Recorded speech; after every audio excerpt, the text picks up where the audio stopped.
Dari tahun 2022 sehingga sekarang kami masih lagi menggunakan bekas kapek lumpur yang sama. Air itu naik masa tengah-tengah malam. Lebih kurang pukul 3.30. Ada yang sedar, ada yang tak sedar. Macam itulah. Waktu itu semua penduduk kampung memang tak boleh keluar lah. Nak mari sini daripada tinggi nak turun ke bawah tak boleh. Sebabnya air terkepung dah. Ada jemaah yang datang pagi tu melihat kapek tu memang terapung lah. Memang teruk lah dengan lumpurnya lebih kurang 2 inci di atas kapek tu. Semuanya ada bantuan sikit pada orang-orang muda sini. Volunteer lah untuk akak-akak kapek masjid ni. Hak sempat-sempat, ada hak tak sempat tu tenggelam lah. Yang ketiga lah. Dah. Kali yang ketiga dah dinaiki air masjid Kampung Keruak ni. Jadi keadaannya banyak perkara yang tidak menyenangkan lah semasa melakukan solat. Terutamanya kapek tu dah berbau lumpur. Masa hampa di dalam masjid ni, jadi kapek ni tidak sama macam asal lah. Jadi kalau sembahyang tu jadi melekat, dia punya bulu-bulu kapek ni lekat kat dahi semua, dia jadi hakis. Kapek tu pun jadi nipis, berhabuk, tidak menyenangkanlah para jemaah mengerjakan solat. Sebab kesan lumpur tu terlalu lama dihadapi oleh jemaah-jemaah masjid Kampung Keruak ini.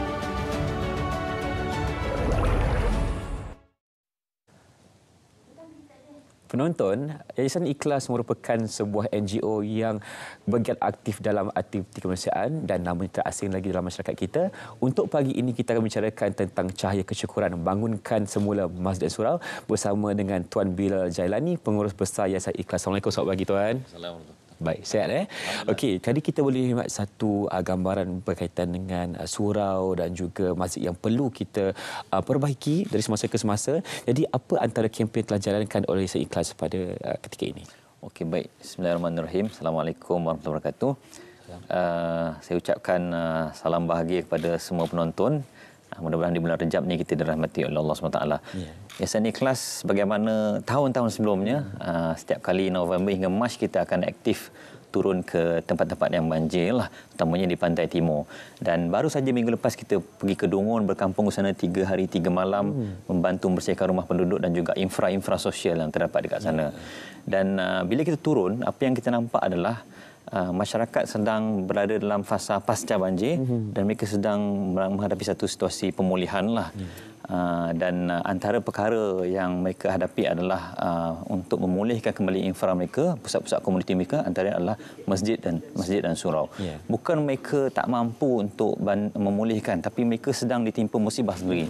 Mereka sendiri baru saja kehilangan harta benda peribadi dan mereka kini memerlukan bantuan daripada orang ramai untuk membantu memulihkan infra sosial mereka. Dan semua ini kita jalankan, kempen kapet masjid dan surau ini atas 3 dasar. Yang pertama adalah untuk memulihkan rumah Allah SWT.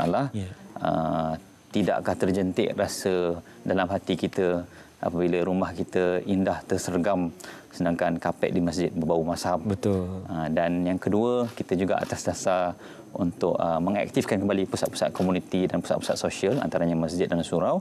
Dan juga yang ketiga adalah kita sebenarnya bila kita bantu mereka ini dalam kempen masjid dan surau, kita memberi sokongan moral kepada mereka yang baru saja ditimpa musibah banjir. Jadi Tuan, kalau boleh gambarkan kepada kita keadaan masjid dan juga surau ketika berada di Terengganu, bagaimana situasinya? Bila kita turun tuan-tuan, kita nampak memang kapet ni dah tenggelam, dah terapung dan lumpur sudah naik ke atas kapet lah. Dan kapet ni sebagaimana kita tahu, dia kan yang cantik, yang lembut ini, sekali kena lumpur dia tak akan dapat kembali seperti asal lah. Dan kapet adalah satu perkara yang menyumbang kepada kebanyakan keselesaan sebuah masjid dan surau tersebut. Jadi kita nampak bila dah berlaku macam ni, biasanya lah dia akan total loss lah. No matter how we clean it, no matter how we panggil pakar ke bersihkan, dia tak akan kembali seperti asal lah. Dan ini benda ni sebenarnya sudah mereka buat precaution supaya tak tenggelam. Tapi kadang-kadang banjir itu naik dalam keadaan yang tak terjangka, naik pula 3.30 pagi, 4 pagi dan tak sempat orang nak pergi gulung dan selamatkan. Jadi dia akan terlepaslah. Jadi itulah yang kita nampak berlaku pada di lapangan itu. Jadi Yayasan Ikhlas sebenarnya merencanakan kempen untuk mempelajari ilmu, berkomuniti yang hebat untuk masyarakat, dan dia sebenarnya adalah penstabil kepada masyarakat tersebut. Itu pentingnya untuk kita terus mengimarahkan masjid. Dan orang yang mengimarahkan masjid ini, Allah SWT sebut dalam surah At-Taubah ayat ke-17, hanya sahaja orang yang mengimarahkan masjid adalah orang yang beriman kepada Allah dan hari akhirat, mendirikan solat dan menunaikan zakat dan tidak takut selain Allah Taala. Dan Allah berdoa Allah menyebutkan dalam ayat tersebut, mudah-mudahan mereka yang mengimarahkan rumah Allah ini termasuk dalam kalangan orang yang mendapat hidayah. Itu pentingnya kita terus mengimarahkan masjid.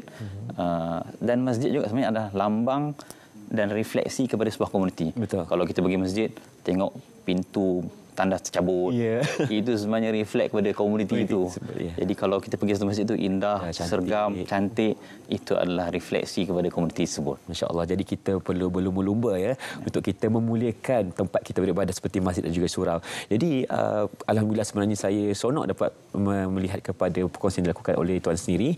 Jadi apa di antara target ataupun berapakah masjid dan surau yang ingin dibantu oleh Yayasan Ikhlas sebenarnya? Untuk kempen kali ini kita mensasarkan 10 buah masjid untuk kita 10 buah masjid dan surau untuk kita bantu, dan kita telah kenal pasti ke 10 masjid tersebut. Antaranya adalah Masjid An-Nur Kampung Keruak di Jertih, kemudian surau Kampung Serongga di Rantau Panjang, dan juga Masjid Mukim Gual Tok Deh di Pasir Mas di Kelantan. Dan ada 7 lagi masjid yang lain, dan semuanya terjejas dengan banjir.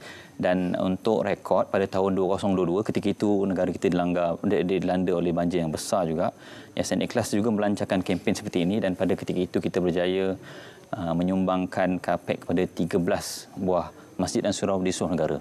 Jadi pada kali ini di bulan Rejab yang mulia ini, bulan Allah Ta'ala, bulan haram ataupun bulan suci, 4 daripada bulan suci iaitu Rejab, Zulkaidah, Zulhijjah, Muharram, dan juga persediaan Ramadan juga kita mensasarkan 500,000 untuk membantu 10 buah masjid, sebab kos dia antara 30,000 hingga 60,000 satu masjid dan surau. Dan kita harap tuan-tuan semua dapat bersama dengan Yayasan Ikhlas menjayakan kempen ini. Kalau tak dapat menyumbang pun, kita sharekan info ataupun kita doakan saja untuk mereka pun, alhamdulillah. Alhamdulillah. Okey, jadi saya kira penonton dah tak sabar untuk kita mengetahui cara untuk kita berinfak bersama dengan Yayasan Ikhlas ni bagaimana sebenarnya cara. Semudah layari sedekahsini.com/kapen. Semudah layari sedekahsini.com/kapen. Tonton akan dibawa kepada website kita, dan kita ada semua laporan dan tujuan projek ini di sana. Ya, seperti yang boleh kita paparkan di sini adalah akaun Yayasan Ikhlas Maybank Islamik ya, 5628-3463-6228. Referensinya adalah Kapet Masjid. Ya, dan boleh juga follow kita punya info di Telegram Yayasan Ikhlas, media sosial Yayasan Ikhlas, TikTok Yayasan Ikhlas pun ada. Jadi itulah cara kita berinteraksi. Kita bawa suara masyarakat Kombi itu kepada peringkat nasional untuk sama-sama kita hidupkan budaya komunitisme dan jauhi budaya individualisme. Betul. Jadi tuan, walaupun kita bukan berada di kawasan yang mengalami banjir, kenapa kita sebagai seorang Muslim perlu untuk ada sifat ingin bersedekah dan berinfak kepada mereka yang memerlukan, tuan? Sebenarnya Muslim ini identitinya adalah satu jasad yang satu. Hari ini mungkin bukan hari dia, dan Allah tak timpakan ujian itu kepada kita. Jadi inilah masanya untuk kita saling support, cover mengcover. Itu bahasa budak muda, cover mengcover. Support mereka, beri sokongan moral kepada mereka. One day kalau kena pada kita, insya-Allah mereka juga akan bantu kita. Inilah satu ekosistem sebenarnya, tanggungjawab sosial yang memang dah ada dalam masyarakat, dan inilah yang menjadikan kita manusia yang betul-betul insani dalam kehidupan. That's why kita kena support lah. Betul. Lagi sekali kalau boleh tuan mewawarkan kepada masyarakat untuk terus berinfak bersama Yayasan Ikhlas. Terus ke Maybank Yayasan Ikhlas 5628-3463-6228, referen Kapet Masjid. Kami akan sebaiknya menyampaikan amanah anda. Amanah anda adalah tanggungjawab kami. Boleh juga hubungi hotline untuk berinteraksi dengan pegawai kita untuk maklumat lanjut 011 5958 6782. Baik, mari kita bersama-sama menunjukkan rasa syukur kita untuk berinfak, untuk kita bangunkan semula Masjid dan Surau bersama Yayasan Ikhlas. Terima kasih diucapkan kepada Tuan Bilal Jailani, pengurus besar Yayasan Ikhlas untuk perkongsian pada pagi ini.